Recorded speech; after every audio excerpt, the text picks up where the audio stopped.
Yo, what is up everybody, Joe the Great here, and welcome back to another Naruto reaction video here today. And today we're looking at one of Swagkage's classic explaining videos. In today's video, as you can tell by the title, this is Explaining Kamui. So folks, clearly Kamui is one of the most illustrious and famed jutsu in all of the Naruto verse, and rightfully so, right? It gives the user the ability to phase through objects and or organic entities, and allows you to go into a whole different dimension where your chakra is masked to even the best of sensory ninjas, because again, you're in an entirely different dimension. Obito obviously made this jutsu famous since it was his originally, and today we're going to see what Swagkage has to say about the specifics. Hopefully he gets in depth like he always does in these, and I'm very intrigued to see what he has to say about this one. But before I begin, I really appreciate it. Hit that like button, turn on bell notification to stay updated with yours truly. And if you're new and you enjoy, man, you mess with the kid, make sure to hit that sub button, because once you do, become part of the family forever. But let's not waste some more time screen. See what Swag says today. Yo, what's going on everybody? Swagkage here, and welcome to today's video, where we're going to be talking about Kamui, a space-time ninjutsu tied to the Mangekyo Sharingan of Obito Uchiha. Like many Mangekyo Sharingan powers, Kamui is really strong, and also like many Mangekyo Sharingan powers, its name is rooted in Japanese folklore. It's not directly named after a Shinto god like Tsukuyomi, Amaterasu, Kagetsuchi, and abilities like them, but it instead refers to the power and authority of the Shinto gods as a whole. As a matter of fact, when translated into English, Kamui literally means authority of the gods. So with a name like that, one might be led to believe that Kamui is really powerful, and rightfully so, because it is. It's one of the most useful and versatile ninjutsu in the entire series, though I guess that's to be expected since it's a Mangekyo Sharingan power. Even when taking that into account, though, I think Kamui is one of the best abilities granted by the Mangekyo Sharingan, at least out of the ones we've seen so far, especially when both of its variants are used in conjunction with one another. But I digress, I'm getting way ahead of myself, so let me get to actually explaining how the technique works. So Obito's Mangekyo Sharingan are unique, at least in the sense that they both give him access to the same ability, the same way both of Shisui's Mangekyo Sharingan give him access to Kodo Amatsu Kami, but the abilities are distinctly different and inexplicably linked together the same way Sasuke's Amaterasu and Kagetsuchi are. Both of these eyes allow their owner to access an unnamed pocket dimension, typically referred to as the Kamui dimension, though each one goes about doing this in one of two completely different ways. Now, while each eye is intended to be used for different purposes, they both have very similar applications. They are both ocular jutsu that involve the manipulation of space, and as an ocular jutsu, the space Kamui seeks to manipulate is always somewhere within the user's visual focal point, at least to some extent. Obito's left eye allows him to project a portal to his pocket dimension out into space, specifically directed at the focal point of his vision. In other words, this allows him to use a long-range version of Kamui, and its general purpose is to teleport people, objects, and other targets into the dimension using these long-range portals. Meanwhile, his right eye allows him to create a portal to this pocket dimension centered at its own position, as in the position of his right eye itself. It's almost like the eye becomes a door to the dimension. In other words, this allows him to cast a short-range version of Kamui. And just like the portals created by his left eye, this portal can teleport people and objects into the dimension for whatever reason he sees fit. That's the quick version of it anyway. The mechanics of this jutsu are quite a bit more complicated than that. Getting into the specifics of this ability is really tricky. Let me start with the details of the left eye's ability, since it's a bit less complicated than the right eye. As I mentioned earlier, Obito's left Mangekyo Sharingan allows him to project portals to Kamui's dimension forward into space, and usually centered around the focal point of his vision. The reason there's more to the left eye's abilities than meets the eye is its owner can control the shape and size of the portals they create, and they can also choose how long these portals remain tangible. Doing so requires training, of course, as Kakashi had pretty much no control over any of these things when he first used it against Deidara. Furthermore, this portal acts sort of like a black hole, as it draws everything near it towards its center, and kind of forcibly drags its targets into Kamui's dimension, as opposed to just letting them fall into it. Also, the portals created by the left eye do not always seek to teleport the entirety of their targets. Kakashi and Obito can use this to their advantage by sucking pieces of an opponent's body into Kamui's dimension, like when Kakashi completely tore off Deidara's arm with this ability, or when he used it to effectively destroy half of the Geto statue. And speaking of the Geto statue, the fact that Kakashi was able to teleport half of it into Kamui's dimension practically confirmed that he has full control over the size of the portals he creates, like I mentioned earlier. This, of course, allows him to transport a wide variety of things into Kamui's dimension, ranging anywhere from something as small as a kunai knife to something as large as the entire Eight Tails. While this form of Kamui can be used defensively, it is best used offensively, and can even be considered an instant kill move, since Obito and Kakashi by extension could use this left eye to hypothetically snipe off a person's head by teleporting it into Kamui's dimension, the same way Kakashi teleported Deidara's arm there. Oh yeah, also one final note is Obito's left eye can also eject things that it's teleported into Kamui's dimension, like when Kakashi ejected Gyuki's entire body, though the portal that the person or object is emerging from needs to be created at a range, like all of the left eye's portals do. Also, Madara seems to be capable of using the left eye to teleport himself into Kamui's dimension, despite the fact that that should be a right eye exclusive ability, but whatever. Anyways, speaking of, seems now like I think it's about time I move right? on to the specifics of the right eye. This one is a great deal more complicated. So while the ability... So, the left eye, right? It essentially gives you the ability to snipe individuals in combat long distance. Essentially, you're removing them from the battlefield, right? It's winning via removal from the battlefield. That's what you can do with the left eye. So Kakashi's able to even snipe into large entities, such as the Geto Mazu statue, which is pretty large. And another thing to keep in mind is it doesn't take into consideration durability. It simply just removes you from the battlefield. Gyuki was able to be Kamui, right? Obviously, him and Kakashi are working together. Kakashi wasn't trying to hurt him, but either way, the point is, he can even snipe tailed beasts, right? It's a very, very powerful ability. Essentially, as long as Kakashi has the chakra and the ability, can simply just snipe you away. He doesn't have to even engage in combat, right? So most individuals would be at his mercy. That's the point. Most individuals would be at his mercy due to him being able to simply just snipe you away. Think about that. That is very, very troublesome for basically any opponent that faces an individual with the Kamui ability. Despite your abilities, despite your power, the only thing that would allow you to be victorious is, of course, if you're like a 6-pass tier character, or you simply just have the speed to beat the literal synapses of the Kamui user. If you're able to beat the user's ability to react in time with their physical synapses, then of course you could probably take the W. But there are not many characters that can beat that. Minato and probably 6-pass tier characters, right? Besides that, there aren't very many. So, point is, this is a very powerful ability. Let's continue though.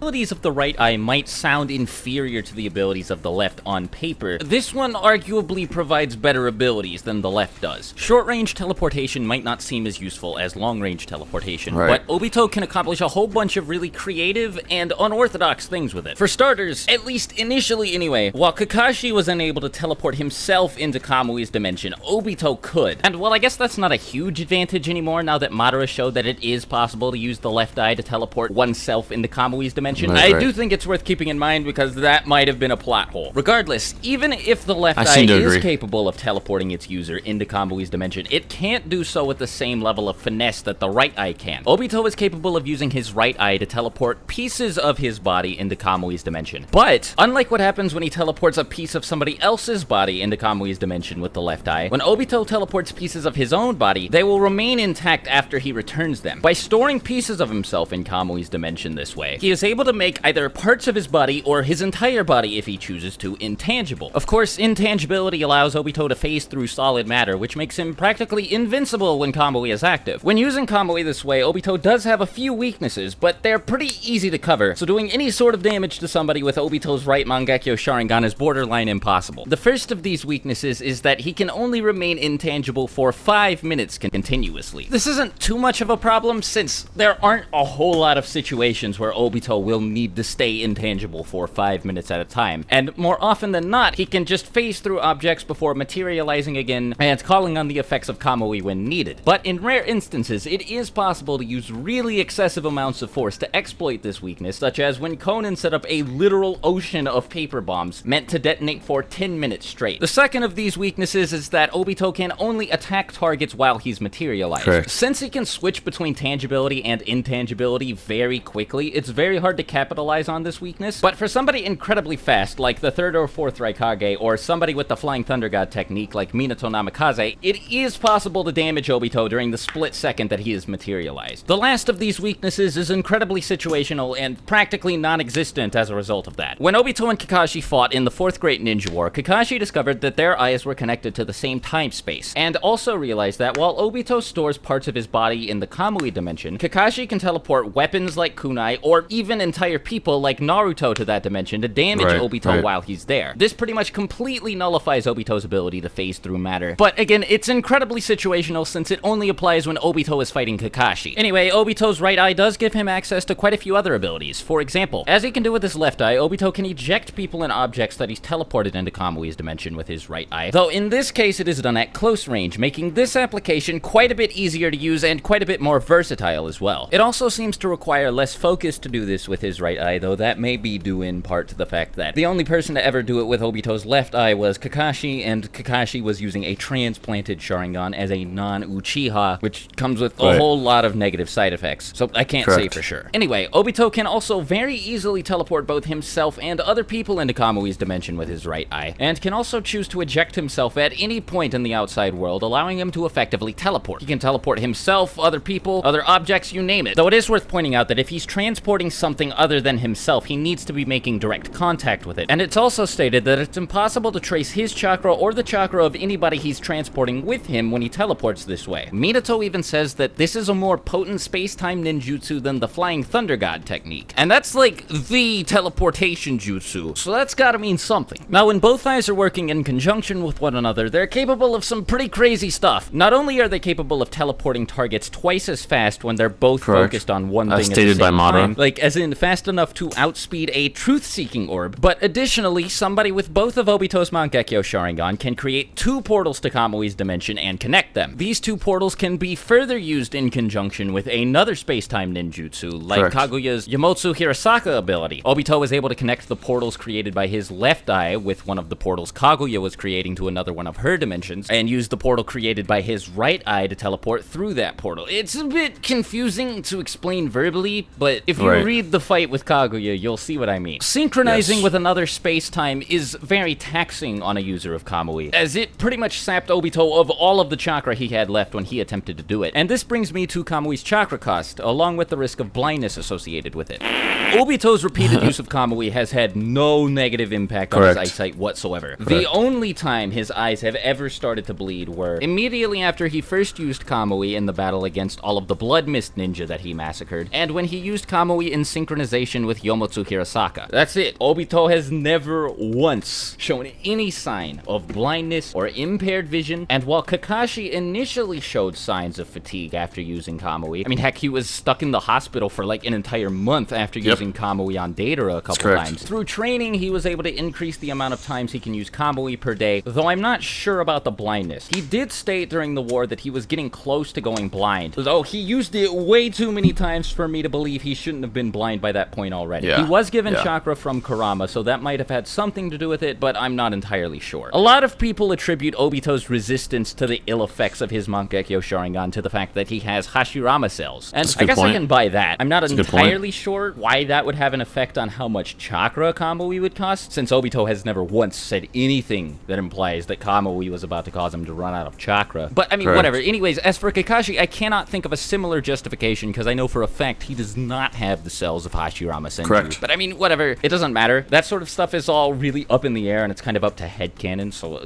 yeah, it's ambiguous. Not. So yeah, that's gonna do it for today's video. Hate to end it so abruptly, but there's really nowhere to go from here on the subject of Kamui. Regardless, I think it's really cool, and and I'm glad I finally got to talk about it because I've been meaning to for a while. A lot of you guys have requested it, so thank you. Kamui's really cool. I had a lot of fun making this video. But anyways, yeah, if you're new here, make sure to subscribe, and very well done, Swag, as always. Make sure to hit the like button. If you have any ideas for future video topics you want me to cover, leave them in the comments below, and I'll get to any of them that I like at some point in the future anyway. I have a huge backlog of videos I already need to do, but whatever, that's neither here nor there. I hope you guys have a fantastic rest of the day, and I do hope to see you in my next video. Till then, talk to you later. Swagkage out. Peace out, Bye. Swag. Alright, that's the end of that one. Definitely want to get my thoughts on the Kamui. So, some things to take into consideration, right? And some of these things might be headcanon, but imagine how powerful Obito would have been if he had both eyes, right? If he had both eyes, as we all know, it would double the speed of the very Kamui itself, as it was stated in the war arc. Also, it's safe to imply that the very power of it would also be increased, right? When someone has 2 Mangekyo Sharingans compared to 1, they're just at their optimal levels as an Uchiha, right? So we can assume it'd be even more threatening, right?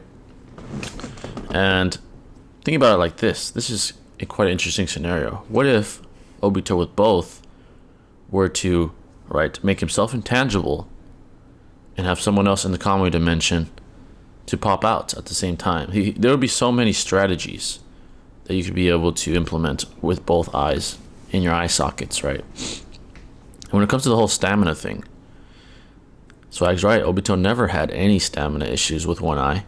And Kakashi basically gained stamina through training and through possibly making the ability more and more efficient, right? Honing it, making it more and more efficient as a non-Uchiha. However, when Obito got both eyes in the war arc, when he was trying to connect dimensions, it heavily taxed him. He was only able to use it once. Again, maybe we should take into consideration he already was weakened, he already was beaten down a certain extent, so maybe that's why it was so taxing. Maybe if he was fully healthy, right, fully healthy in his prime, it'd be a different story. We'll never know. Again, that's ambiguous, and we'll never be able to confirm nor deny that 100%. But all in all, the Kamui is obviously a very, very dangerous ability, which made Obito literally Madara for decades in the eyes of the shinobi world, right? Everyone thought he was Madara, including Minato Namikaze himself. He's like, there's no way this guy could be anyone but Madara. That's how threatening and dangerous this man is. He has to be Madara. Now, that's what was going through Minato's head. And Obito had the entire Akatsuki plus the entire shinobi world tricked. They really thought he was Madara. That just speaks testaments to what the Kamui really is. It really is a force, right? Kakashi got much, much more powerful as he learned to hone the Kamui in the left eye and make it more efficient, make it less taxing on his body. And when he was able to use it more than one time, multiple times, he was getting more and more threatening. By the war arc, he was spamming it. He was doing some amazing things. But yeah, the Kamui, it's one of the most OP abilities in all of Naruto. I mean, it literally gives you temporary invincibility. That's what Obito was most of the show, right? Until Kakashi found out that Obito had the other eye and he was able to put the pieces together. But no one was able to touch the man besides Minato, who had the speed to beat that small window, right? He was able to perform in the time window when Obito materializes. No one else was able to do that. No one. So again, that speaks testaments to the Kamui's ability, to its small weaknesses that only the best of shinobi can exploit. And it just shows why Obito is one of the strongest individuals in Naruto history, right? So I thought Swag did a good job breaking this down. He did a good job breaking down each of the eyes, and I like that he got into the stamina aspect, and also acknowledge, the only way to really beat it is with speed, or if you have the other eye like Kakashi did. So he acknowledged that as well. Swag definitely did his homework on this. He made sure to get into every small little detail that he could concerning the Kamui, and all in all, it was a great video. So to sum it up, Kamui is extremely OP. you're basically invincible if someone does not have the other eye nor the speed to perform in that small time window when you're materialized, right? Or the other alternative would be if the person can literally react before you could fire your synapses and activate the Kamui, which requires probably 6 past tier speed. You probably got to be adult Naruto to do something like that, right? Or Natsuki, where you could just blitz so quickly that you can't literally react in time, right? So those are like the only ways to exploit the weaknesses in the Kamui, which are very, very hard ways, unless you're a 6 past tier character or something of that nature. But yeah, guys, I think it's going to wrap it up. This was a very good video. I enjoyed it.